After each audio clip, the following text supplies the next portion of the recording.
When using a calculator, sometimes we get a result that looks like this, where the decimals are going all the way to the edge of the screen. When that happens, it's impractical to write or say all of those digits in your answer. And so what we can do is we can use rounding, which will help us save time and save space. When we're rounding, we need to know what place value we're rounding to. Like, for example, we can round to the tenths or the hundredths or the thousandths. Let's take a moment to review each of these. In this number right here, the tenth place is the first number that's after the decimal place. So right here, the 5, that's the tenth place. The hundredths is the second number after the decimal point. So in this number, the 7 is the hundredth place. And then the third one is the thousandth place. So that would be the number 4. Today we're going to do some examples of rounding to the hundredth place. When we are rounding to the hundredth place or any other place value, we need to look at the digit that's directly after the place value that we're rounding to. So let's locate the hundredth place first. So we want to round to the second number after the decimal point. And to do that, we're going to be looking at the digit right afterward.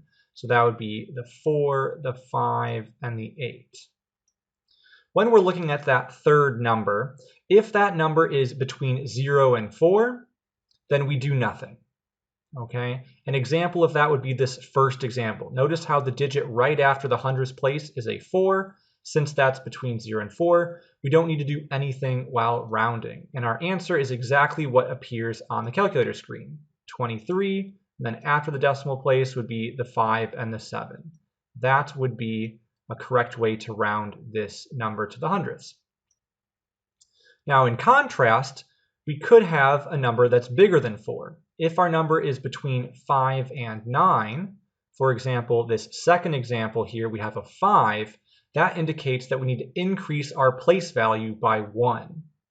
Right now, the calculator has told us that the number after the decimal place is 71, and we need to increase that value by 1. So instead of 71, we would write a 72.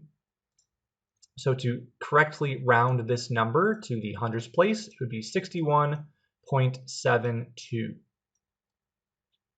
Notice how some of the time we don't have to change any of the numbers that the calculator gives us, and then some of the time we increase it by 1. The last example, let's do that one as well. So we are trying to round to the hundredth place, so we're trying to round that second digit. So we need to look at the third one, which is an 8.